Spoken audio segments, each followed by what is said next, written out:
Welcome to the virtual career fair hosted by the Sustainable Community Aid Network, featuring an interview with high school teacher Paul Andreacchi. Okay, so why don't you first start off by introducing yourself and what you do for a living? Well, I'm Paul Andreacchi. I'm a teacher, high school teacher, and I'm going into my 11th year of teaching in September, 11 or 12, I don't know. So yeah, and I teach the humanities mostly, English and histories, and that's pretty much what I've been doing for the last 10 years. Yeah, that's my career. It's my profession. Yeah. So what does a typical day look like for you? Well, that's changed a lot in the last year. Used to be a pretty simple day, get into school, a coffee or whatever. First period comes in, do attendance, shape and change minds for the rest of their life. No, I don't know. You just teach your lesson, do what you have to do, lunch, class, go home. COVID has changed everything now because it's been a really weird year.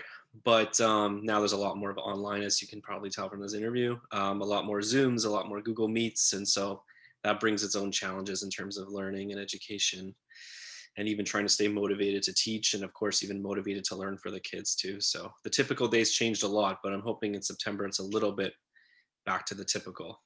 Yeah. Mhm. Yeah. So why did you want to become a teacher?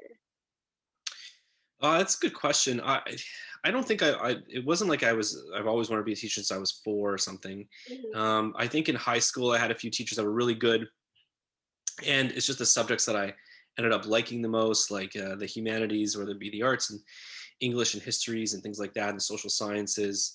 Those were my favorite teachers. Those were my favorite classes. And so when I went to university, I went knowing that if you're going to kind of go into post-secondary with these subjects and these disciplines, then your career path shrinks a bit in terms of what kind of jobs you get. I mean, there's a lot of jobs, but there's not that many of them. And that's the really important thing, right? So if you're going into history and English and things like that, teaching becomes a big thing. But I think from high school, I thought like this is something I could do.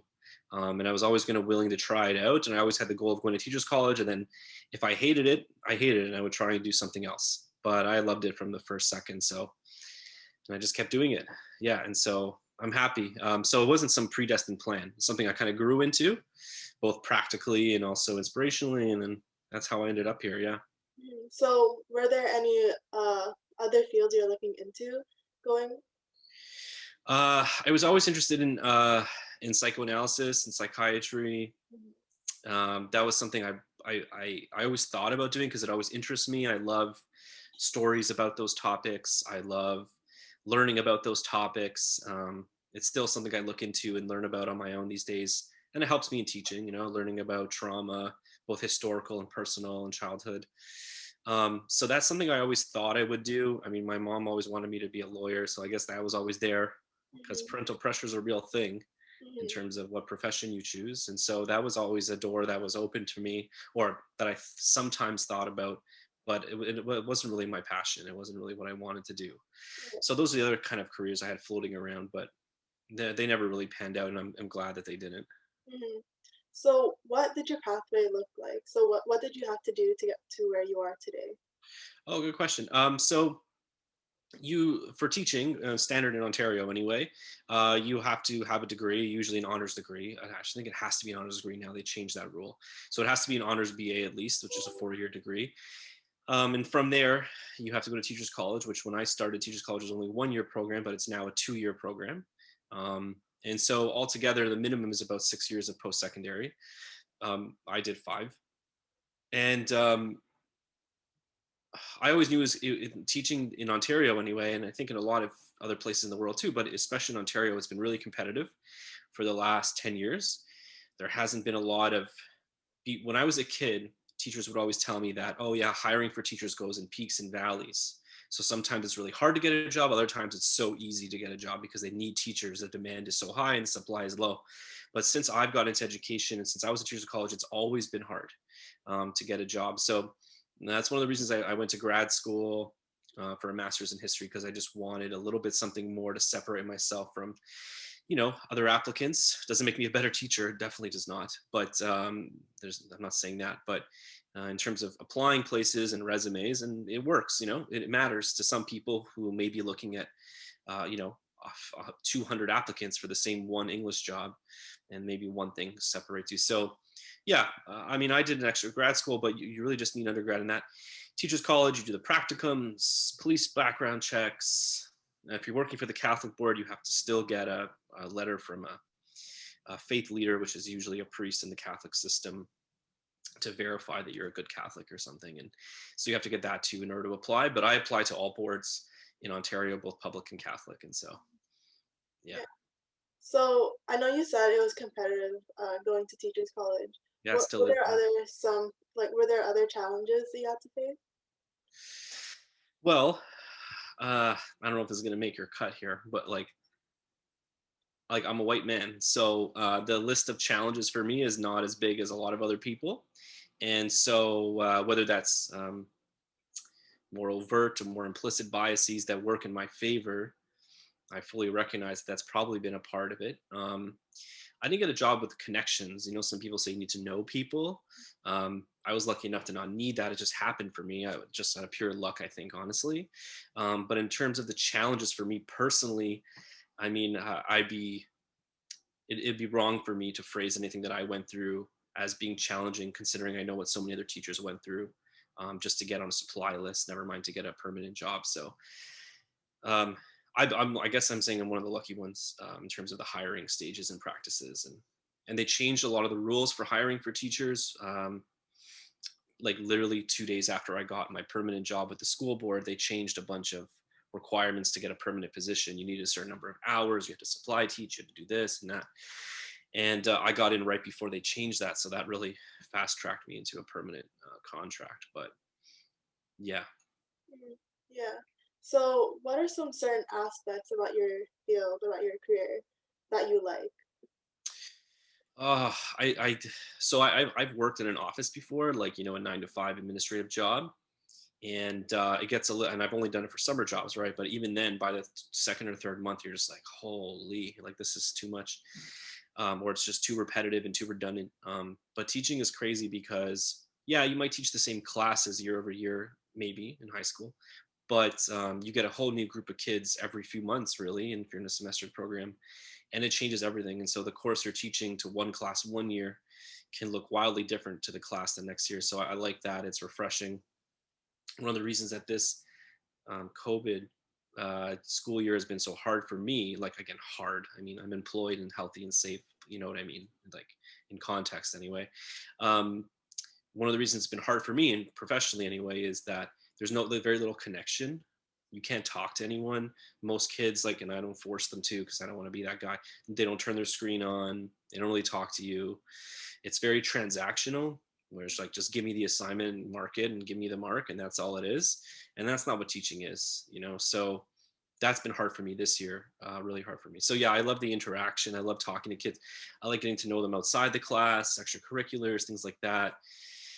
And yeah, that's the part I really like about teaching. And then of course I like what I teach. I like the material. I like you know showing kids certain things about the world and literature or the world, the history that they didn't know before, and maybe it changes the way they look at something, even something small, and that's worthwhile for me. Yeah. So if you could do it all over again, would you choose the same path or what would you change? No, I think I would still do it. I would still be a teacher for sure. I think it's an amazing profession. It's hard, don't get me wrong. I mean, like, I've been really lucky. I've been placed at, really schools with kids who don't have, well, they have their own issues, of course. Every school has kids with issues, mental and physical and otherwise. But I'm not in the most challenging school in terms of behavioral issues, I should say. So, but teaching can be very hard and it can be very draining. I know a lot of teachers who are guidance counselors and other things, and they go home with a lot of baggage, and it's not an easy thing to deal with because kids end up trusting you, right? And they end up telling you things, and sometimes you're not prepared or even qualified to help them with, and that's another whole thing. But it is a challenging job, but it's still a great profession. The pay is good. It affords you a decent middle class life, and then even better than middle class life if you don't live in a major city, because the pay is all the same across Ontario. So if I live in a small town making the same money, you have a little bit of different lifestyle. Um, So the pay is good. Obviously, summers off are nice. Even though I have never had a full summer off before, but no, I would definitely do it all over again. One thing I would definitely do differently though is when I was a younger teacher, there's a lot of comments that teachers get about like, must be nice to have Christmas break and this off. You get off work at 2:30 and go to summers off. Man, I would have thrown it right back at them a lot sooner. For most of my first few years of teaching, like, and this happens with friends, family, and not just like other adults, like friends, family, people you love and trust are kind of take shots at you a little bit about like, must be nice. And so I either respond with, teachers college is open to everyone, which it is. I'm not born into a royal bloodline of teachers. You can go ahead and do it if you like. Or I tell them like, I've had students at the end of school one day, confide to me about personal issues ranging from depression, anxiety to abuses by their parents, family, friends. And so teaching looks good on paper, and it is, but it has a lot of challenges that you don't really experience until you're actually doing it. Never mind, you actually have to teach people. It seems like it's only a small part of the job sometimes because there's so many other things going on, but I still love it and I think it's great. And all the teacher haters can, whatever, man, Yeah. live your life. I'm Yeah. happy with my life. I'm happy with my career. And I honestly, I can't picture myself doing anything else. I mean, I could do other things, but I don't think I'd be as happy. So that's a big consideration for me. Yeah. That's great. So my last question is, if you had some advice for aspiring teachers, what would you say to them? So you mean aspiring teacher? Okay. So aspiring teachers what I tell young teachers now that I know, people in teachers college and even my student teachers that I have sometimes, is that showing up matters. And when I was a young teacher, before they changed some of the hiring practices within certain school boards, um, basically if you were hired by the school board and the principal liked you, they could interview for a permanent position, which means a permanent contract, which means you're not a supply teacher anymore. um, and how you get a principal to like you is not just wooing them. It's like by doing a lot of extracurriculars, a lot of after school help, volunteering your time. There was at one point early in my career, I think I was leading 11 clubs in one year and doing sports at the same time. But there's been a drop off in that with young teachers these days because the hiring things have changed and your extracurriculars don't really matter anymore to get hired for permanent. So, but I would tell young people who are trying to get into teaching that keep doing those things, keep doing the volunteer hours, keep doing the extracurricular stuff. I know a lot of people, even before they get into teachers college, do a lot of mentoring and tutoring. Keep doing that stuff because it matters. And even if no one notices it on your resume, it'll make you a better teacher in the end too. And biggest advice in terms of practical, if you want to be a high school teacher and you're in undergrad, make sure you pick your major, minor, specialist, whatever, and make sure you have at least 2 teachable subjects.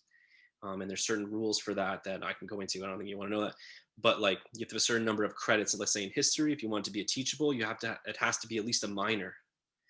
So I did history and English on purpose. I chose English as my minor at the time, but I became a double major later because I knew like I loved history, but English was going to get me in the door because of the compulsory credits in English. So it's good to be practical and think that far ahead, even if you're in teachers college, especially if you know what you want to do. Make sure you're going to have the things from university that makes you qualified for a position you want. Because I know a lot of teachers now, my age and older, that have to go back to school for 1 or 2 credits in a science to get a specialist or to get it to something to be a department head or principal or whatever. So you don't want to have to do that because it's time consuming and costly. And then you're at a different point in your life when you're 35. And having to go back to school, it's not a good thing. So those are some of the things I would think. But I would just say if you want to be a teacher, the biggest advice I have is that if you want to be a teacher, you got to stick with it, because I know how hard it is to get hired. I know how hard it is to get a job that you want and stay in a community and build relationships, but it's worth it in the end. It's worth it. So just stick with it. Don't give up. It sounds like a motivational video, but I'm saying, because I know a lot of, I went to teachers college with a lot of really smart, brilliant people who were amazing.